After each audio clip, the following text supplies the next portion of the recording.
Olá, bom dia. Todo setor de mercado tem desafios que são bem personalizados e que dizem respeito a rotinas que não se repetem em outras empresas. Mas a gestão eficiente tem que ser comum a todas elas.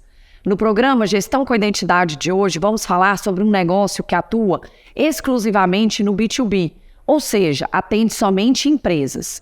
Essa empresa é especialista em criar a melhor logística para transportar por aviões produtos destinados à saúde humana ou ainda insumos e matérias-primas. O case de negócios de hoje é a Transcourier, fundada há 23 anos, com sede em Belo Horizonte e atuação nacional. Nosso convidado é o CEO e cofundador da empresa, Alessandro Rodrigues Reis. Bom dia, Alessandro. Seja muito bem-vindo ao nosso programa. Bom dia, Natália. Muito obrigado pela oportunidade. É um prazer estar aqui e poder relatar, a história da Transcourier. São 23 anos de muito trabalho e muita luta. Alessandro, você é cofundador da Transcourier, ao lado de seu pai, o senhor Maurício Reis. E você tomou essa iniciativa quando tinha apenas 19 anos. E acredito que vai ser muito bom para os jovens que estão nos assistindo entenderem qual foi o seu processo. Qual foi a ideia que te atraiu no primeiro momento? Então, tudo começou quando eu tinha 11 anos, quando eu tive o meu primeiro emprego. Eu morava no bairro Dourado, num conjunto, e eu comecei a trabalhar numa banca. Eu trabalhei dos meus 11 aos 12 anos. Com os meus 13 anos, os meus tios, que já trabalhavam no setor de carga aérea, me chamaram para fazer, que na época é o que chamava de office boy, uma atividade hoje que já não existe mais. Em 95, eu entro na Escola Técnica de Formação Gerencial, que hoje é a Escola de Formação Gerencial. E ali eu começo a desenvolver o meu espírito empreendedor. Depois que eu formei no Sebrae, eu tive uma experiência de trabalho de venda num curso de inglês que eu não gostava. A questão de cumprir horário, a questão da remuneração, a questão de um serviço muito metódico não combinava comigo. E aí eu cheguei à conclusão, para ganhar o que eu ganhava lá, eu continuaria trabalhando com os meus tios e ali com meu pai também, que já nessa época já trabalhava lá. Então, nós resolvemos fundar a Transcourier. Ela nasceu do -1, -2. Com 6 meses, nós tomamos um cano de um cliente grande. Cheque especial, empréstimos e antecipação de título. Justamente em função desse cliente que atrasou os pagamentos conosco. E era um movimento para a Transcourier muito, muito grande. Nós conseguimos sair disso depois de mais de 2 anos. Quando foi em 2004, mais ou menos, nós tivemos ali o primeiro bom momento da Transcourier, que foi quando nós pegamos a representação de uma empresa e que hoje ela até foi vendida para um capital europeu. Aí nós ficamos com essa representação e isso deu o primeiro boom da Transcourier. E um faturamento que na época representava aí 70%, 80%. Em 2010, foi o momento que a Transcourier começa a trabalhar com a saúde humana. A Transcourier cresceu muito, mas nós tivemos aí uma experiência com o e-commerce. O que acontecia? Toda aquela rentabilidade da carga aérea sustentava o e-commerce que nós fazíamos. E aí chegava no final do mês, a conta fechava um pouquinho no vermelho, no 0 a 0, e assim ficamos durante 3 anos. Até que nós entregamos essa conta, paramos de fazer e-commerce, e aí vem a crise de 2015 e 2016. O país em recessão, não tinha carga em Belo Horizonte, então não adiantava você ter preço, qualidade, porque não tinha carga. E foi um momento que a Transcourier começa a se reestruturar. A primeira medida, reduzir o faturamento. Por quê? Porque tinha muito faturamento que a gente chama de faturamento ruim, de faturamento podre, de faturamento que é só faturamento, mas é prejuízo. Sem rentabilidade. Sem rentabilidade. E aí nós conseguimos consertar a casa. Alessandro, hoje em dia você toca o negócio como CEO, mas em parceria com seu irmão. E seu pai atua mais como conselheiro.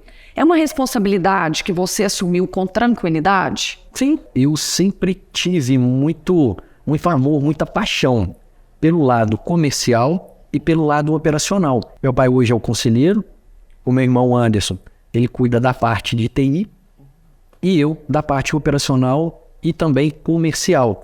Então, nós conseguimos viver em harmonia porque cada um sabe do real papel a ser feito aqui dentro da empresa. Eu não interfiro nas questões de informática, de infraestrutura dentro da empresa, como eles também não interferem nas questões operacionais e comerciais. Alessandro, quais são os principais serviços que vocês prestam ao mercado? Nós coletamos a carga na indústria farmacêutica, no distribuidor, naquela empresa que tem peças de valor agregado, naquela empresa que tem máquinas, equipamentos, componentes eletrônicos.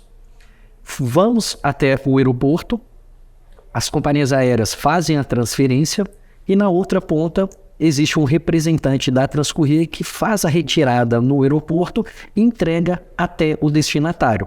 Então a atuação da Transcourier, ela é nacional e em todos os aeroportos comerciais existentes no Brasil, nós temos um representante. Os nossos clientes demandam entregas com 24, com 48, com 72 horas. Nós temos em Belo Horizonte um cliente que ele fornece colírio para pessoas que acabaram de fazer a cirurgia de catarata. Então é um exemplo que nós temos que fazer a entrega em 24 horas. Também trabalhamos entregas de peças para uma multinacional. São máquinas que estão paradas. Operação que não pode ter falhas, que não pode ter erro. Então, o que a Transcourier oferta ao mercado é a segurança que a sua entrega vai ser feita dentro daquele prazo que foi acordado. Nós precisamos de ter um relacionamento na companhia aérea, nós precisamos de amarrar toda a operação para que a carga siga naquele voo planejado. Então, Alessandro, para você ter essas entregas dentro do prazo, com qualidade, você tem que ter uma inteligência logística muito apurada dentro da empresa, né?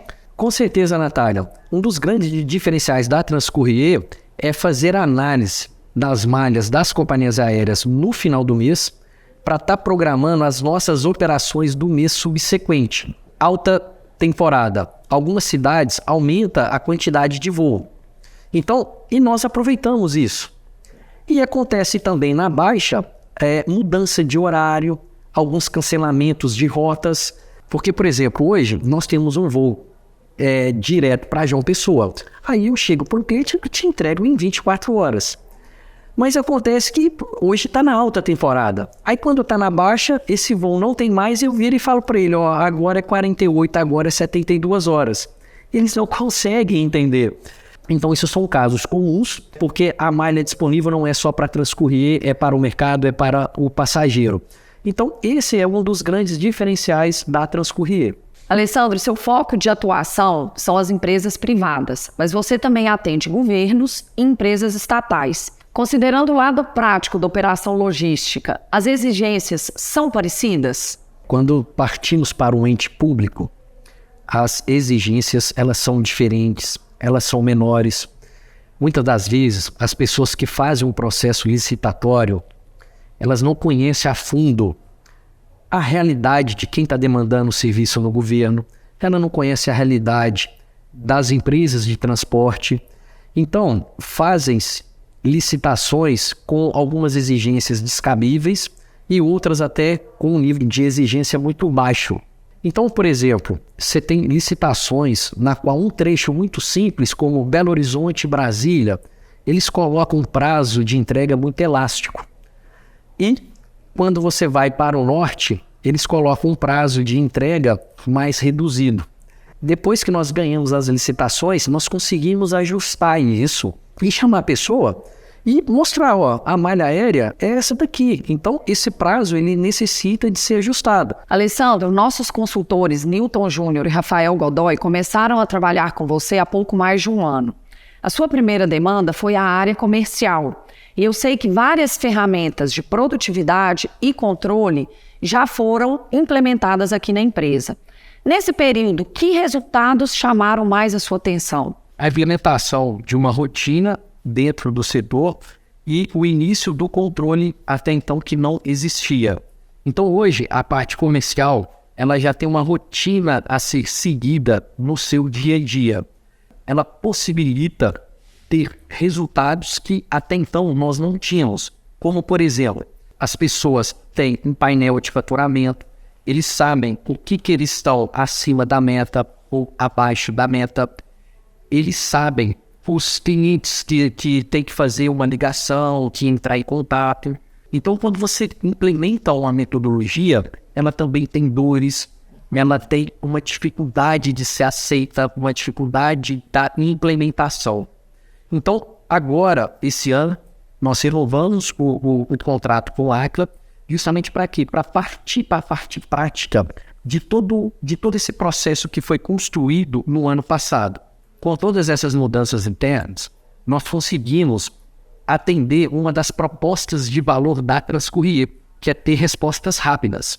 Então, com a metodologia no processo e com rotina, hoje, na hora da formatação de uma tabela ou de uma cotação, nós conseguimos oferecer uma resposta rápida e soluções para o nosso cliente, soluções melhores, através desse trabalho que foi feito do Aquila. E soluções customizadas também é uma proposta de valor. Então, a partir do momento que nós conseguimos ter uma rotina e um processo, nós conseguimos parar dentro do setor, pensar melhor, pensar fora da caixa e os nossos clientes sendo beneficiados, como também a Transcourier, rampando o faturamento. Entendemos que isso é a preparação para atingirmos a nossa visão. Então, por isso que o trabalho do Aquila é tão importante aqui dentro da Transcourier. E por falar em faturamento, a Transcourier registrou um crescimento muito forte nos últimos 4 anos, que poucas empresas têm a oportunidade de experimentar. A receita subiu 700%. Você estava preparado ou isso te assustou? Não, eu estava preparado. Desde 2019, nós vínhamos aí nessa ascensão. Mas é o que eu sempre falo com alguns amigos, em bate-papos informais. A Transcourier estava preparada para o crescimento. Tanto é que essa estrutura atual da Transcourier ela é 6 vezes maior do que a antiga. E quando nós mudamos para cá, nós não tínhamos nem R$1 de dívida. Não tinha absolutamente nada financiado. E isso permanece até hoje. Isso mostra que naquele momento a empresa estava madura, a empresa estava estruturada e pronta para o crescimento. Agora, ele tem dores, né? E não é à toa que o Aquila está aqui para minimizar isso, principalmente aí na parte comercial. Vamos falar então exatamente dessas dores, desse aprendizado. Então, Natália, essas dores elas começam muito pela qualificação das pessoas, pela disponibilidade de tempo. E você vai vendo que aquelas pessoas que até então atendiam às necessidades da empresa, quando nós temos esse crescimento, elas já passam a não atender. Por quê? Porque aquela qualificação, aquele conhecimento, ele já não serve mais para aquele patamar que a Transcourier vai mudando de lugar. Então, é inevitável sair algumas pessoas, chegarem novas pessoas. Então, eu coloco pessoas como uma das maiores dores desse crescimento.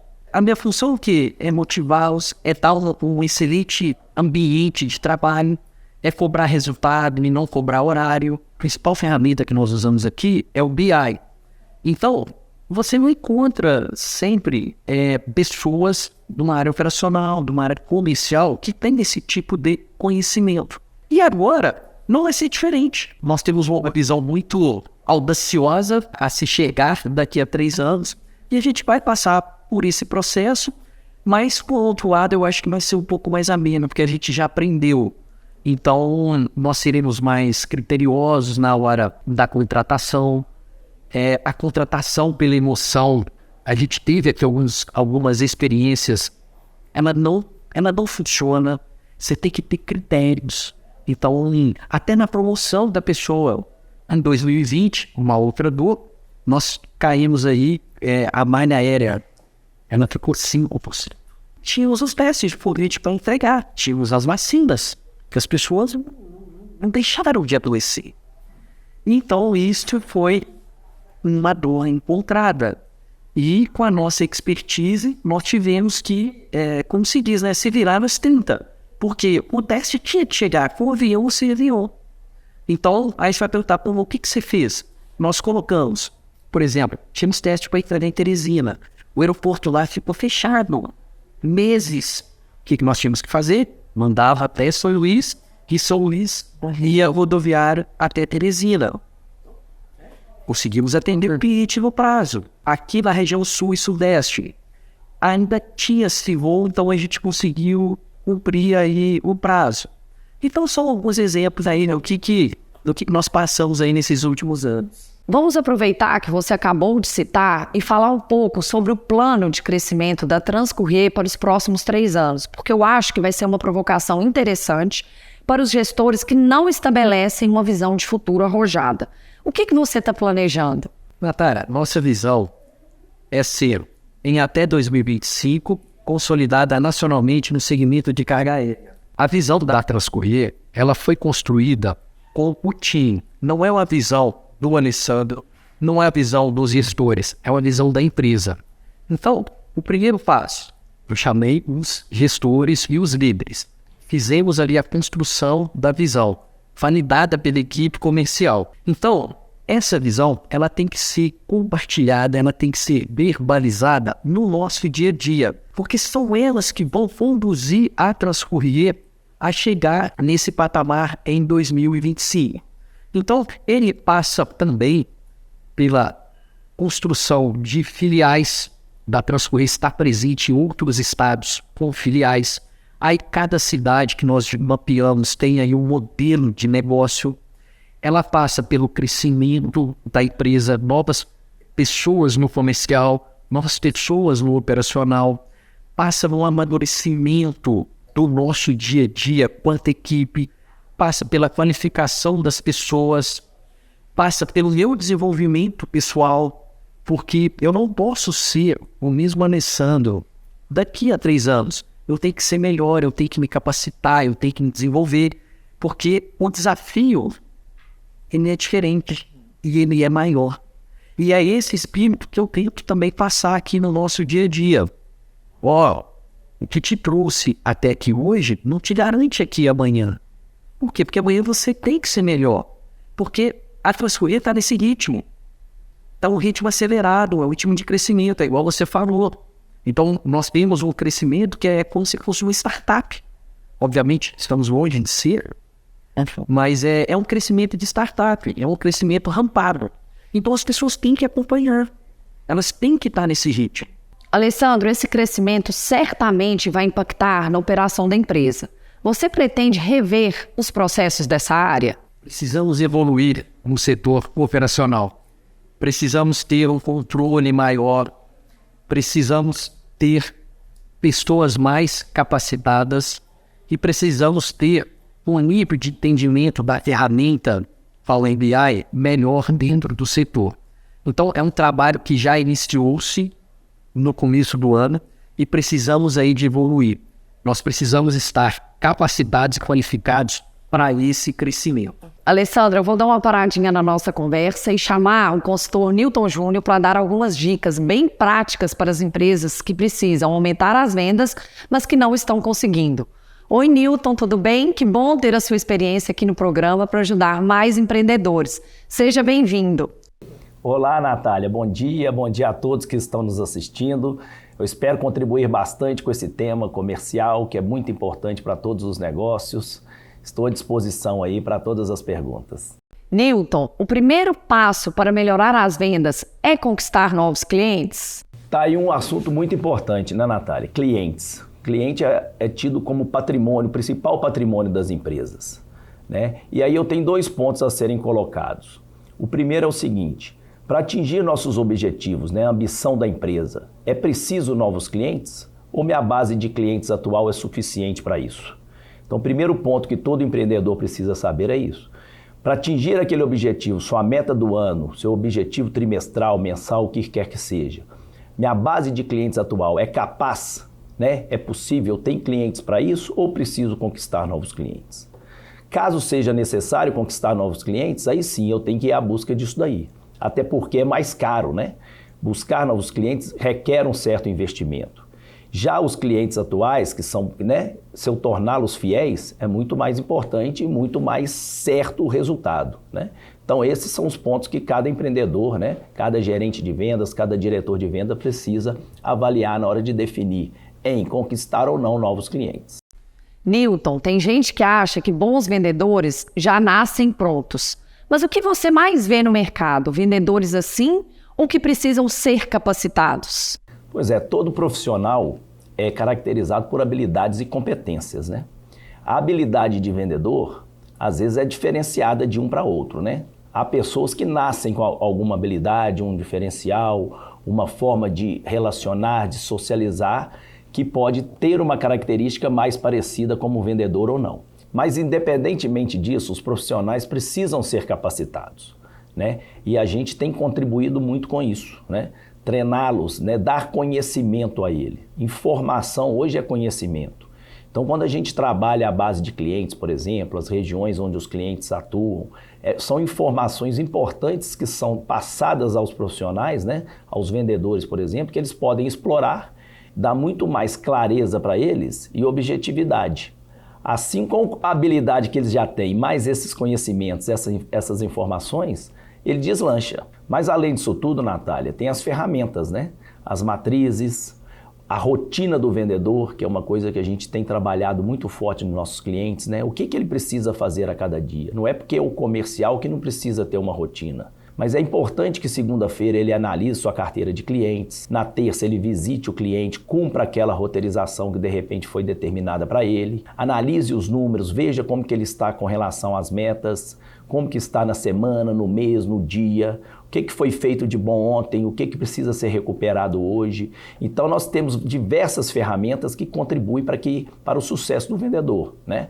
Ou seja, a gente passa esse tipo de informação, dados que são transformados em informação para a tomada de decisão. E Newton, muitas empresas deixam nas mãos dos vendedores o relacionamento com os clientes. Qual que é o risco disso? Pois é, Natália, relacionamento com o cliente é muito importante, né? Os vendedores precisam ter isso, né? O relacionamento é de extrema importância. A questão é até onde vai esse relacionamento e se esse relacionamento está apenas com o vendedor. Ou seja, o cliente tem como referência apenas o vendedor e não a empresa.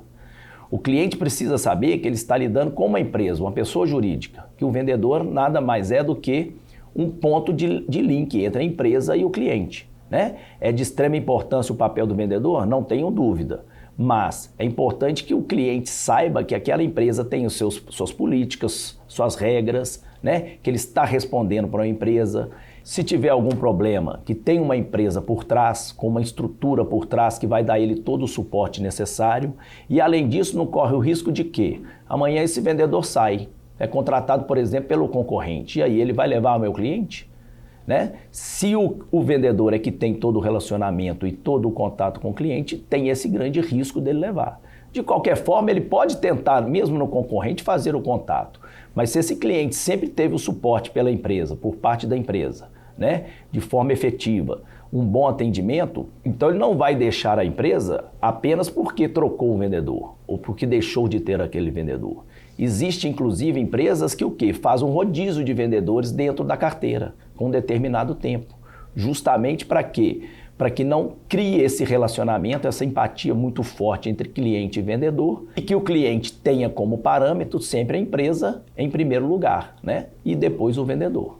Um outro ponto, Natália, que a gente não pode deixar de destacar, principalmente para as pequenas e médias empresas, é que o gestor principal, o dono, o principal executivo precisa ter esse relacionamento com os clientes, seja através de eventos, convenções de vendas, para que esse cliente tenha ele também como referência. E até mesmo visitar os principais clientes, por que não?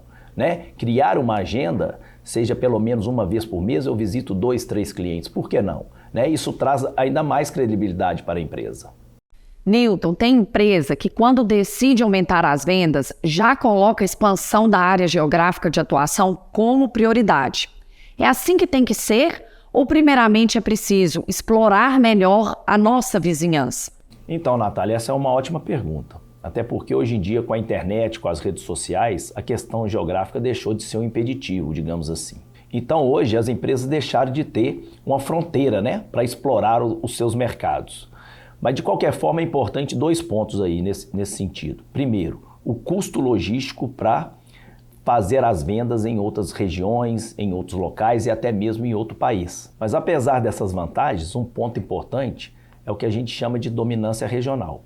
Quando se tem uma dominância regional no seu ponto de atuação, você cria uma espécie de chancela, ou seja, você já sai para um mercado novo, para expandir o seu mercado, com a chancela dos seus clientes da sua região. Então isso também precisa ser considerado pelos empreendedores, pelos principais gestores de venda. Ótimas dicas, Newton. Muito obrigada pela ajuda e volte sempre. Eu que agradeço, Natália, espero ter contribuído bastante com todos os gestores e desejo ótimas vendas a todos, metas batidas, um forte abraço. Alessandro, estamos caminhando para o final do programa e eu queria falar um pouco sobre o papel do líder e o quanto isso é importante para criar a cultura do negócio. Você tem consciência do tanto que você influencia o comportamento da equipe? O líder, ele tem que pensar na estratégia da empresa. Mas só que ele tem que lembrar que quem vai conduzir, quem vai fazer, quem vai direcionar e quem vai fazer chegar a isso são pessoas.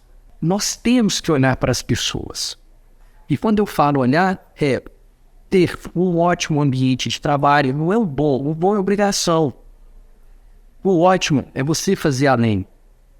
É você dar capacidade para as pessoas se autodesenvolverem, estudarem, fazerem curso, participar de palestras, participar de feiras. É você ter outros líderes com o seu DNA, com a sua mesma filosofia, porque não adianta eu querer que a Transcorrer vá para o caminho lá e eu ter pessoas aqui que são indo para uma direção oposta. Então todos aqui têm que ter uma harmonia de empresa.